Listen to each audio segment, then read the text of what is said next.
আমাদের সমাজে এক শ্রেণীর মানুষ আছে যে ও বলছে, প্রতিবাদ করছে, যা না নামাজে শুধু ইমামই সোজা পথ চাইবে, মুসল্লিকে চাওয়ার দরকার নেই। বলে কি বলে না, মানে বুঝতে পারেননি। জি, আমরা যখন নামাজ পড়ি কি বলি? ইহদিনা সিরাতে মুস্তাকিম, আল্লাহ আমাকে সহজ সঠিক সোজা পথ দেখাও। ভাই পড়ি কি পড়ি না? আমরা পড়ি। যদিও আমাদের সমাজে এক শ্রেণীর মানুষ আছে যে ও বলছে, প্রতিবাদ করছে, যা না নামাজে শুধু ইমামই সোজা পথ চাইবে, মুসল্লিকে চাওয়ার দরকার নেই। বলে কি বলে না, মানে বুঝতে পারেননি। মানে ইমাম সাহেব শুধু ফাতিহা সূরাটা পড়বে, মুক্তাদি পড়বে না। কেন? ইমাম সাহেব শুধু সোজা সরল পথ থাকবে, মুক্তাদি ব্যাকাটেরা যেখানে ইচ্ছে সেখানে চলে যাক।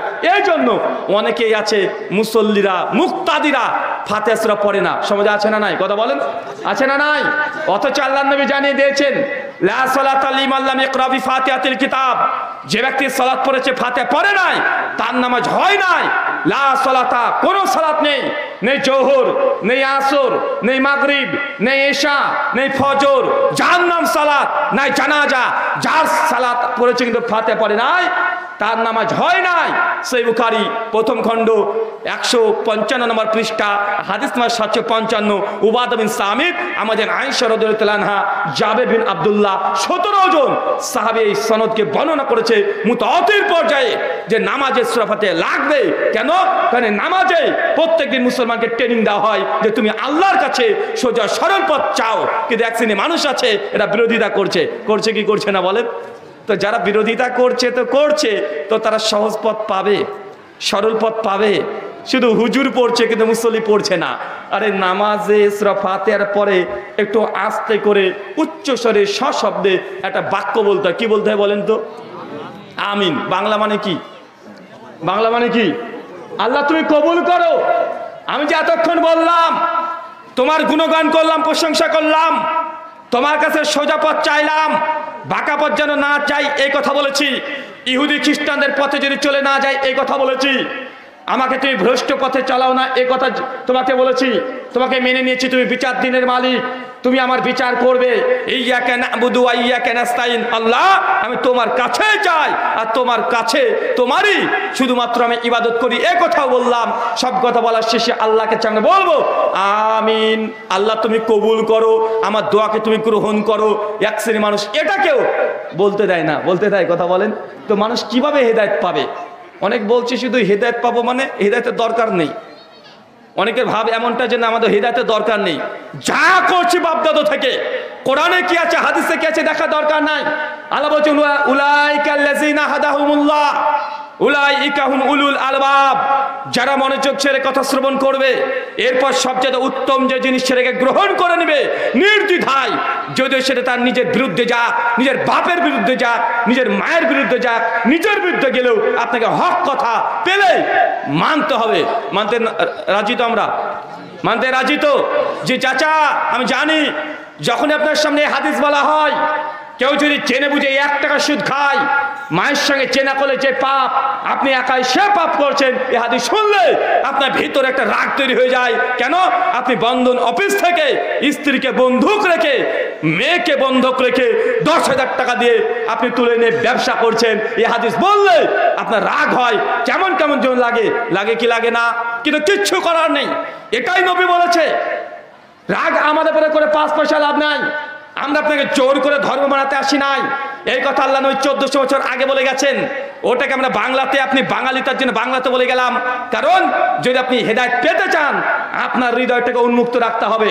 হক যদি নিজের বাপের বিরুদ্ধে যায়, তারপরেও গ্রহণ করতে হবে কি হবে না? নবী ইব্রাহিম তার বাপ ছিল মূর্তি পূজারী। নবী ইব্রাহিম তার বাপের বিরোধিতা করেছে কি করে নাই? কেন? কারণ ইব্রাহিম হচ্ছে নবী, তার কাছে হচ্ছে তৌহিদ, আর তার বাপের কাছে আছে শিরিক। শিরিক কখনো তৌহিদের সঙ্গে চলতে পারে না। তারপর নবী ইব্রাহিম বারবার তার পিতাকে বলেছে ইয়া আবাতি, হে আমার পিতা। কত চমৎকার ডেকেছে না ভাইজান? কত মিষ্টি করে দেখেছে। বলতে পারতো আপনার মতো বেদাতি। আমাদের মুসলিম সমাজে এটা দেখা যায়। আহলে হাদিস সমাজে কাউকে দাওয়াত দিতে গেলে দাওয়াতের পদ্ধতি না জানার কারণে বিদাতিদেরকে, যারা বিদাত করছে তাদেরকে এমন কঠোরভাবে একদিন আমরা সমস্ত কিছু বলে দিতে চাই যে তারা আমাদের কথাগুলোকে হজম করতে পারে না। আছে না নাই? আছে। আপনাকে দাওয়াতের পদ্ধতি শিখতে হবে। যদি দাওয়াতের পদ্ধতি শিখতে চান, নবী ইব্রাহিমের জীবনীটা একবার পড়ে নেবেন। যদি তাও না পারেন, সূরা আম্বিয়া আয়াত নম্বর 45 থেকে 65 এই আয়াত কটা পড়ে নেবেন। নবী ইব্রাহিম তার মুশরিক বাপকে কিভাবে দাওয়াত দিয়েছে, কণ্ঠস্বর কত সুন্দর ছিল, তখন বুঝতে পারবেন। ইয়া আবাতি, ইহা আমার পিতা। আপনি কি বলেন? আপনি কি বলেন? মৌলভী সাহেব একটা ভুল করেছে, মৌলভী সাহেব এটা করলো ওটা করলো। ভাই বলি না আমরা, ভাই দাওয়াতের এটা পথ? জি না, এটা দাওয়াত এইভাবে নাই, নরম কণ্ঠে। কিসে কথা বলেন? নরম কণ্ঠে। আল্লাহ যখন মুসা নবীকে বলছেন, মুসা যাও ফেরাউনের কাছে যাও, ফেরাউনের কাছে গিয়ে দাওয়াত দিতে হবে। ফেরাউন পৃথিবীর সবচেয়ে বড় আল্লাহর ওলি ছিল, তাই না? কেন? উনি নিজেকে কি দাবি করেছিল? কি দাবি করেছিল? রব দাবি করেছে। নিজেকে কি দাবি করেছিল? রব, আমি প্রতিপালক তোমাদের। কিন্তু আমাদের সমাজে আর একজন রব দাবি করেছিল নিজেকে, মনসুর হাল্লাস। কি নাম কি বলেন তো? মনসুর হাল্লাস নিজেকে কি বলেছিল? আনাল হক। আর সুফিরা যখন হক শব্দ ব্যবহার করে, হক মানে রব, মানে আল্লাহকে বোঝায়। মানে সুফিদের এটা ট্রাম, এটা কাশফুল মাহাজুবের মধ্যে পরিষ্কারভাবে লেখা আছে যে তাদের নিকটে হক বলতে আল্লাহ সুবহানাহু ওয়া তাআলা। তা মনসুর হাল্লাস যখন নিজেকে আনাল হক দাবি করছে, সমাজে এক শ্রেণী মানুষ আছে যারা সেই সময়তে মনসুর হাল্লাসকে আল্লাহর ওলি বানিয়েছে। কি বানায় নাই? বানিয়েছে। তাই যুবক তরুণ যারা আছে তাদেরকে উদ্যত আহ্বান, দাওয়াত দেওয়ার আগে কৌশল আপনি শিখতে হবে। আমার একটা আলোচনা আছে, ইউটিউবে চলে যাবেন, বাংলাতে লিখবেন দাওয়াত দেওয়ার পথ এবং পদ্ধতি। প্রায় 1.5 ঘন্টার আলোচনা। ওই আলোচনা শুনবেন যে কিভাবে সালফে সালিহিনরা দাওয়াত দিয়েছে। আরেকটা আলোচনার বিষয় আছে অমুসলিমকে দাওয়াত দেওয়ার পথ এবং পদ্ধতি। ওইখানে একজন হিন্দু, খ্রিস্টান, নাস্তিক কিভাবে দাওয়াত দিবেন মানে কৌশল শেখানো হয়েছে। ওই বক্তব্য দুটো শুনলে মানুষকে কিভাবে হক প্রচার করবেন এটা ধারণা পেতে পারেন। আল্লাহ সুবহানাহু ওয়া তাআলা আমাদেরকে বোঝার তৌফিক দান করো, সকলে পড়ি আমিন। সম্মানিত শুধু আলোচ্য বিষয় যে আমলে নবীর সঙ্গী হওয়া যায়। প্রথম যে কথা বলেছিলাম, নবীর সঙ্গে আমরা হতে চাইতে সকলে, বেশি কিছু বলবো না, যত সামান্য আলোচনা পয়েন্ট বাই পয়েন্ট ধরে করে দেবো।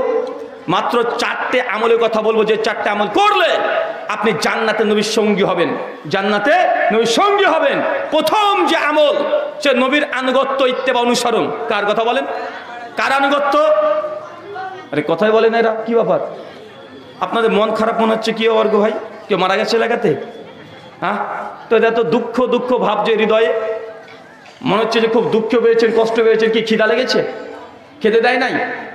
বউ বকা দিয়েছে? কেউ মারা গেছে? তো এমন কেন? একটু কথাবার্তা বলবেন। আর আমার বাংলাদেশে প্রোগ্রাম বেশিরভাগ করা অভ্যাস, তো মানে বাংলাদেশের শ্রোতাদেরকে বলতে হয় না। মানে আমরা একটা কথা বললে ওরা ঠিক ভুল করে চিৎকার করে প্যান্ডেল কাঁপিয়ে দেয়। আর আপনারা মরা মানুষের মতন বসে আছেন, আমি মনে করছি যে আমার কথা হয়তো বুঝতে পারছেন না। কারণ আপনারা বিহারের আশেপাশে তো নাকি, মানে এই বিহারের আশেপাশে প্রোগ্রাম গেলে মানে কথা বলে মজা পায় না। কারণ আপনাদের মধ্যে দেখা যায় যে আমার কথা হয়তো বুঝতে পারছেন এমন ভাব।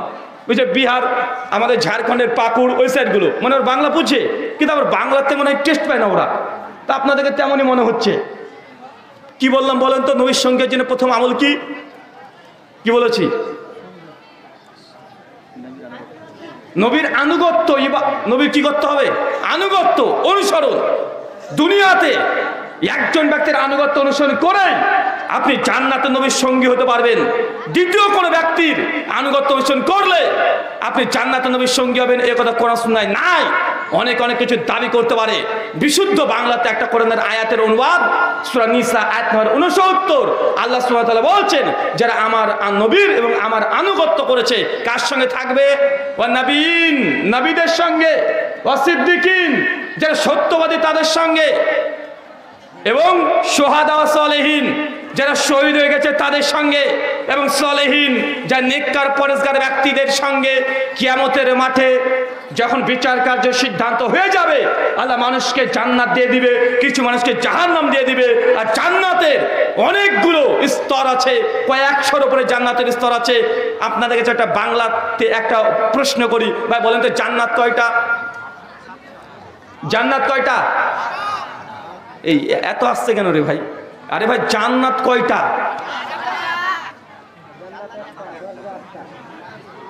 আলেম ওলামা বলে দিলে হবে? সামনে আমার ছাত্র এগুলো। জান্নাত কয়টা? কি যে বলে, এক বলে না 8 বলে? জান্নাত একটা, 8টা। 7টা? আরে হাত তুলে বলেন তো, একে দেখেন তো। একটা?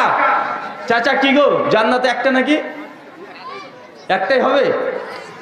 কি আবার সবাই বলে জান্নাত 8টা, আপনারা বলছেন একটা। দিনাজপুরে কি জান্নাতের সংখ্যা কমে গেছে নাকি? তো সবাই তো বলে 8টা, জান্নাত কয়টা বলে? জান্নাত একটা, জাহান্নাম কয়টা? একটা। আমাদের সমাজে এটা ভুল একটা ধারণা। অনেকে বলে যে জান্নাত হচ্ছে 8টা আর জাহান্নাম হচ্ছে 7টা। জি না, জান্নাতও একটা, জাহান্নামও একটা। তবে জান্নাতের বাব দরজা, জাহান্নামের দরজা, জান্নাতের দরজা হচ্ছে 8টা আর জাহান্নামের দরজা কয়টা? 7টা।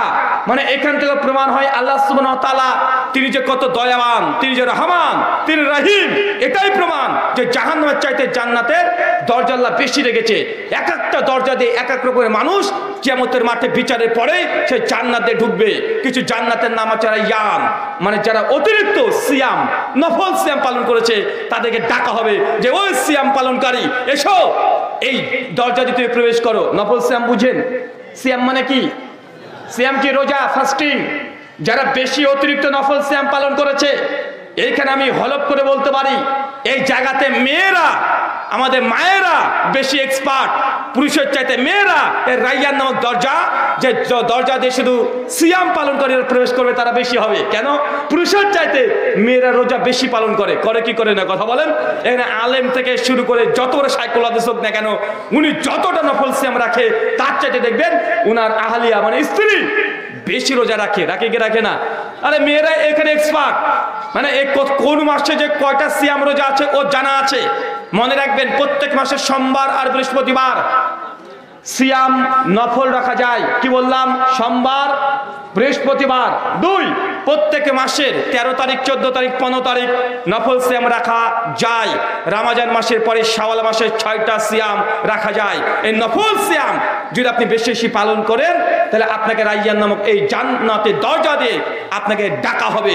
আর এই কোরআনের আয়াত যে নবীর আনুগত্য করবে, আল্লাহ সুবহানাহু ওয়া তাআলার ইবাদত অনুসরণ করবে, এই ব্যক্তি থাকবে নবীদের সঙ্গে, নবীদের প্রতিবেশী হিসাবে, নবীর সহবতে থাকবে। এখন আমরা আল্লাহর আনুগত্য করতে চাই তো সবাই, না? সবাই চাই তো রাসূলের আনুগত্য করতে চাই। আরে এটা তো আমরা মুখে বলি যে নবীর আনুগত্য চাই।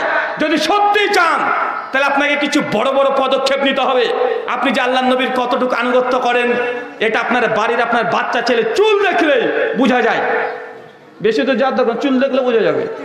বোঝা যায় না? দেখবেন আপনার ছেলে চুল কেটেছে কিভাবে। এদিকে নাই, 2 সাইডে নাই, আছে না ভাইজান? গাজনি কাঠ।